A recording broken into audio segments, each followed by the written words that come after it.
Hello everyone. I hope आप सब बच्चे होंगे, आप सबकी तैयारी अच्छी चल रही होगी। तो ये रही आज की टू डू लिस्ट। आज डे 7 है और 15 मार्च। तो ये रही मेरी आज की टू डू लिस्ट। आज संडे था तो इसमें दो ही स्लॉट रखे हैं। पहला में स्लॉट में रीजनिंग, और मतलब आज ऐसा करना है कि मेरे को सिर्फ मेंस की रीजनिंग करनी थी।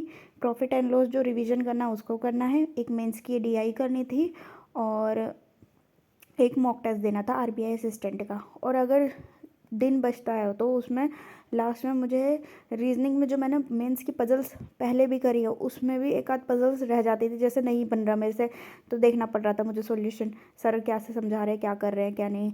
तो वो पजल्स मैं दोबारा रिपीट करूँगी एज अ रिविजन। तो यहाँ मेरे सबसे पहले मेंस की रीजनिंग स्टार्ट करी। तो मेंस की रीजनिंग की आज शायद 4th क्लास थी, तो इसमें मैंने पजल्स बनाई हैं। पजल्स इसमें शायद 3 पजल थी, हाँ 3 पजल थी और तीनों ही अच्छे लेवल की थी। 2 पजल तो बिल्कुल मॉडरेट लेवल की थी कि हाँ वो क्लर्क मेंस की आएगी, बट लेकिन एक पजल ऐसे थे जो थोड़ी सी डिफिकल्ट थी, वो पीओ के मेंस में आ सकती थी। लेकिन अगर पीओ में आती 2 से 3 नंबर, 3 से 4 नंबर, बाकी क्लर्क में तो 4 से 5 नंबर की वो पजल थी। ऐसे थे कि एक बार में तो बिल्कुल नहीं बन रहा था, उससे आपको डीपली मतलब पढ़ना पड़ेगा तभी बन सकता है। तो भाई देखो, रीजनिंग में मेंस में कि अगर आप पजल्स बनाते हो अगर आप, तो उसमें बहुत ज़्यादा फोकस की नीड है, बहुत ज़्यादा आपको उसको डीपली पढ़ना होगा तभी वो हो पाएगा। आप जो उसमें छोटे छोटे इन्फॉर्मेशन लिखते हो वो क्लियर लिखो। अगर लिखते हो बाई चांस अगर क्लियर नहीं लिख पा रहे ना, तो वहीं से आपकी सारी गड़बड़ शुरू हो जाएगी, आपको दिक्कत होगी आगे क्वेश्चन बनाने में। तो उसको बहुत क्लियर लिख लिया करो कि वो नाइदर आइदर, क्या टू अबव या टू बिलो, एग्जैक्ट बीच में कैसे क्या, वो इन्फॉर्मेशन वहाँ दी होती है। तो वो ज़रूरी है। मेरे साथ क्या होता है कि मैंने कल एक पजल में इन्फॉर्मेशन गलत लिख ली थी, सिर्फ एक गलत लिखी थी, उसकी वजह से मुझे वो 5 बार सॉल्व करना पड़ा। तो यहाँ मैं सुबह पजल कर रही थी और तो ये रही मेरी पजल्स के पूरे। पहली पजल थी ये सीईओ करके है, मतलब डेजिग्नेशन बेस्ड थी। तो ये वाली इजी थी, इसमें ही मेरे सिर्फ एक मतलब 3 बार मैंने गलत बनाया और एक बार जाके लास्ट में सही बना। मतलब आते हुए भी मैंने गलत यहाँ पे लिखे थे, पता नहीं क्या पढ़ लिया कहाँ से, एक मतलब एक इन्फॉर्मेशन जो होती है वो गलत पढ़ ली थी। और ये सेकंड पजल है, ये तो मेरी बिल्कुल भी नहीं बनी। ट्राई किया, समझ ही नहीं आ रहा। एक तो ये पजल थी ऐसी कि एक लेक्चर जो होता है 60 मिनट का होता है, एक 45 मिनट्स का और एंड हो रहा है, स्टार्ट हो रहा है 9 बजे से शाम तक हो रहा है 4:15 तक।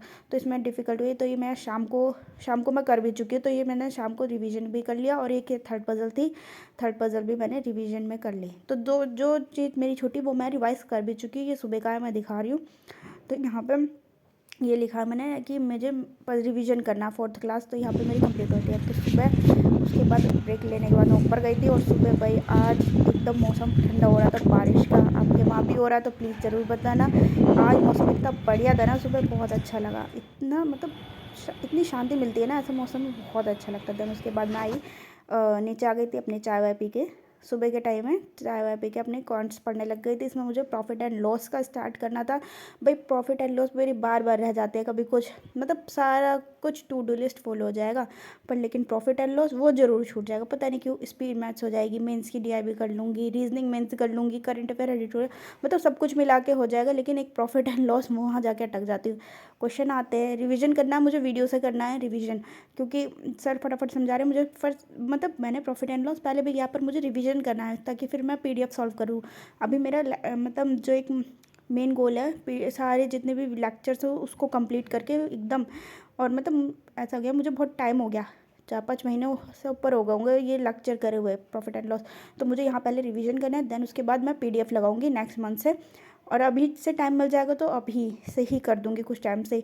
तो यहाँ मैं अब सोच रही हूँ सुबह थोड़ा और जल्दी उठने की, तो यहाँ कोशिश पूरी करूँगी कि सुबह थोड़ा जल्दी उठ जाऊँ। भाई ऐसा लगता है कि जैसे क्वांट्स ना हम कर तो रहे हैं, लेकिन पता नहीं कुछ हो भी रहा है कि नहीं। मॉक करो तो मॉक में नंबर कम आते हैं, अगर वैसे सॉल्व करो विदाउट टाइमर तो इतना टाइम लग जाता है, टाइमर के साथ करो तो क्वेश्चन गलत हो जाते हैं। और सबसे ज़्यादा हम लोग क्वांट्स ही पढ़ते हैं, फिर भी पता नहीं कहाँ से क्या हो रहा है, कुछ समझ नहीं आता। तो भाई देखो, इसके लिए डेली प्रैक्टिस करनी पड़ेगी, कंसिस्टेंसी लानी पड़ेगी। आप स्टार्टिंग में आपको लगेगा कि शायद ये गलत हो रहा है मेरे से, मेरे साथ ये ऐसा क्यों होता है ये वो, पर नहीं, एट द एंड होएगा, ज़रूर होगा। और भी तो बच्चे कर रहे हैं, वो भी तो हमारे जैसे ही। हाँ, कुछ उसमें से होते हैं इंटेलिजेंट, पर मोस्टली तो हमारे जैसे ही होते हैं, एवरेज बच्चे, या कुछ एवरेज नहीं तो कुछ बिलो द एवरेज होता है, पर वो मेहनत करके आगे निकल जाते हैं और एग्ज़ाम क्वालिफाई भी हो जाता है। और इसके बाद मैंने दिया था एक मॉक शाम को, ये रहा मॉक। मॉक में मैंने ऐसा हुआ था, 2 अटैम्प्ट है यहाँ पे मेरे। पहले वाले जो अटैम्प्ट था उसमें मैंने रीजनिंग और मैथ्स तो मैंने कर लिया था, और जब मैथ्स मेरा हो गया था तो मैंने सेक्शन जो है सबमिट करना चाहा, सबमिट कर दिया, पर पता नहीं क्या हुआ, वो पूरा टेस्ट ही बंद हो गया। पर मेरे को रीजनिंग में भी अपना देखना था, तो मैंने सेकेंड अटैम्प्ट भी दिया। उसमें मैंने इंग्लिश और न्यूमेरिकल दोनों स्किप करके सीधा रीजनिंग पे गई, तो 20 मिनट मुझे रीजनिंग से मिले थे। तो मैं अभी आपको दिखा देती हूँ, पहला वाला ये, पहला वाला ये। तो इसमें मेरे इंग्लिश में देखो, इंग्लिश में मैंने अटैम्प्ट किए थे 15, यहाँ पे है, और इसमें मेरे 8 गलत हो गए। पता नहीं, एक आरसी गलत हुआ है, कुछ आरसी में ही गलत हुए हैं, और आधे सही थे आरसी, पर आरसी में कुछ गलत हुआ, आधे तो सही थे। बाकी मैंने एरर के नहीं किए, इसमें ना मोर देन 1 एरर थे, अच्छे थे, लेकिन मैंने नहीं अटैम्प्ट किया। मैंने कहा उससे आगे पहले कर लेते। तो एक क्लोज टेस्ट था, इसमें क्लोज टेस्ट में मेरे सारे सही थे, 5 बार, एक 5 में से 4 सही थे, 5 एक गलत था। बाकी एक ये वर्ड परपिचुएट आया था, इससे वर्ड बताना था, मतलब सेंटेंस कौन सा सही है कौन सा नहीं। यहाँ ये स्किप किया मैंने।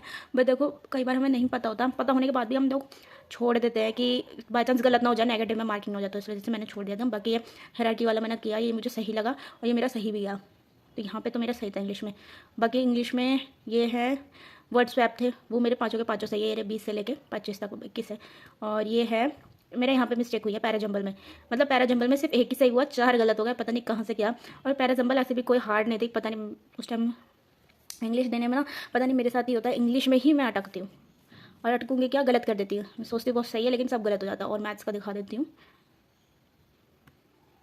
मैथ्स में मैंने बहुत कम अटैम्प्ट किया, 12 अटैम्प्ट किए थे, जिसमें से 11 सही है, एक गलत है। मैं पहले भी कहती हूँ मेरा मैथ्स में अटैम्प्ट कम होता है, लेकिन हाँ जो करती हूँ वो ठीक रहते हैं, उसमें मोस्टली हार्डली एक ही गलत होता है बस। तो एक गलत था, ये मेरे सिंप्लीफिकेशन करते। बाकी मैंने इसमें डीआई भी छोड़ दिया, सिंप्लीफिकेशन भी एक आध छोड़ दिया, और अर्थमेटिक भी पूरी छोड़ दिया है।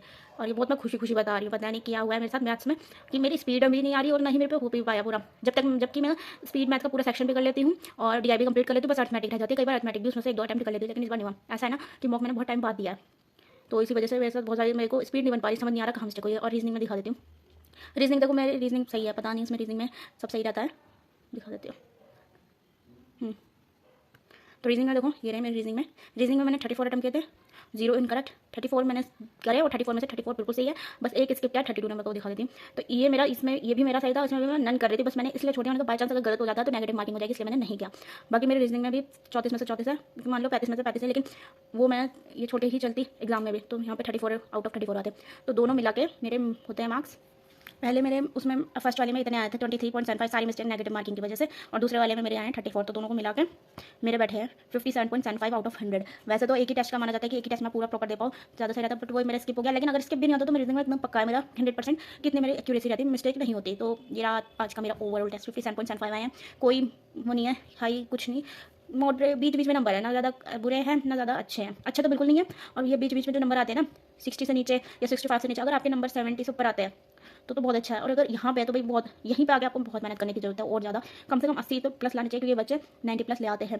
तो यहाँ पे मेहनत करने की बहुत जरूरत पड़ेगी मुझे, अभी भी दिन रात करके पीडीएफ सॉल्व करो, स्पीड में सॉल्व करो। देखो रेगुलर मॉक दिया जाएगा ना, तो उससे ये सही इंप्रूव हो जाएगा। मॉक देने का ही फायदा होता है, रेगुलर मॉक देना पड़ेगा। मैंने बहुत टाइम बाद दिया, तो शायद इस वजह से मेरे मार्क्स इतने रह गए। और ये मेरा अटैम्प्ट था आरबीआई असिस्टेंट, ठीक है, टेक्स्ट बुक पे है, तो यहाँ से मैंने ये किया था। देन शाम को मैंने मेंस की डीआई करी है एक, यहाँ पे मैंने मेंस स्टार्ट किया है डीआई करना। भाई देखो, अर्थमेटिक तो चलती रहेगी, लेकिन डीआई ज़रूर सॉल्व करना है मेंस की।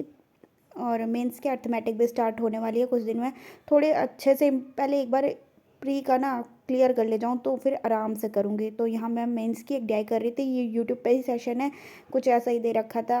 ये यूट्यूब पे थोड़ा काफ़ी टाइम पुराना लेक्चर है, ज़्यादा टाइम भी पुराना नहीं है, लेकिन हाँ कि मेंस का है तो हमें तो करना है, यूट्यूब से करो, पेड बैच से करो, पीडीएफ से करो, लेकिन करना है। तो पहले मैंने वीडियो से करा, ताकि मैं उसके बाद अच्छे से पीडीएफ से रिवाइज़ कर सकूँ, देन उसके बाद कोई पीडीएफ अलग से रिवाइज़ कर सकूँ। तो होप सो आपको मेरी वीडियो अच्छी लगी, तो प्लीज़ चैनल को सब्सक्राइब करें। Thank you so much.